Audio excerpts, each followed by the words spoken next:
sự cho riêng mình sao khó. Đến khi gặp em một người con gái khiến cho anh có cảm giác biết yêu, nhưng mà sao anh quá nhút nhát, không dám đến bên cạnh em, không dám cầm bàn tay em, chỉ dám đứng xa trông em cười thật hạnh phúc, chỉ dám đứng cạnh em cùng dòng người anh biết phải sao đây. Đối với anh bây giờ em quan trọng hơn tất cả, nhưng tại sao anh không thể đối diện với em, kể cho em nghe câu chuyện nghệ sĩ nhút nhát yêu một cô công chúa. Anh ta không dám đứng trước mặt cô ta, chỉ dám đứng từ xa xa, đưa câu yêu vào trong những bài nhạc rap cho cô ta nghe. Những ca từ rất đơn giản nhưng trong đó chứa được tất cả tình cảm mà anh ta có. Thả hồn vào gió muốn gửi tới cô ta rằng anh ta yêu cô rất nhiều, mong rằng cô ta sẽ hiểu, họ sẽ có được tình yêu, hạnh phúc sẽ mãi được nhiều. Anh ta chỉ yêu có một cô, hãy tin nha, hai người sống với nhau trọn đời, chọn một trái tim. Anh chỉ dám ngắm em thẹn thùng, và lúc anh gần em trái tim ngập ngừng nhẹ rung lên từng câu hát trên môi đầy ấm áp.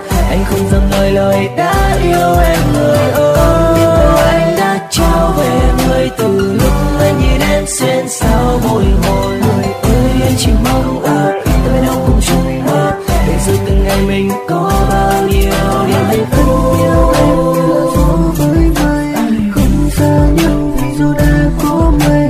Mai luôn gần nhau vì tim anh luôn có em, không rời xa nhá, tình yêu mình sẽ không rời.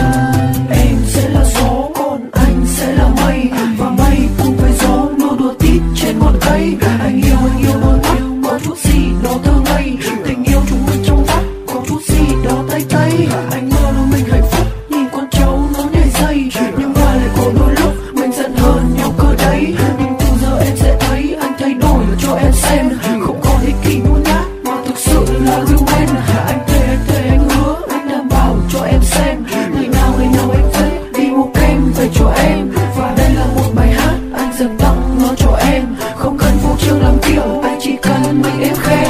Anh vẫn chỉ dám ngắm em thẹn thùng, và lúc anh gần em trái tim ngập ngừng nhẹ rung lên từng câu hát trên môi đầy ấm áp. Anh không dám nói lời đã yêu em người ơi, anh đã trao về người từ lúc anh nhìn em xuyên sao bồi hồi. Người ơi anh chỉ mong ước ta bên nhau cùng chung bước, để rồi từng ngày mình có bao nhiêu niềm hạnh phúc. Lần đầu của em anh cũng ngỡ như là đã rất thân quen, và có thứ gì đó đã khiến anh phải tiến gần lại bên em. Anh biết đôi mắt e thẹn đó và cả đôi môi mộng đỏ. Ồ anh nhớ ra rồi, là thiên thần trong giấc mơ tuyệt đẹp của anh hàng đêm. Khi đó anh là hoàng thượng còn em bên bộ cánh trắng, em là hoàng hậu.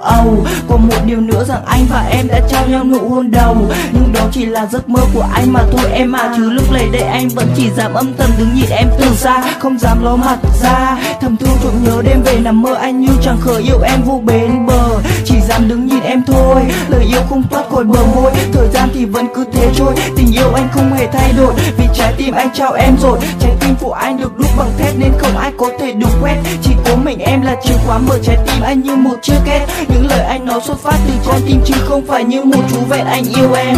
Anh vẫn chỉ dám ngắm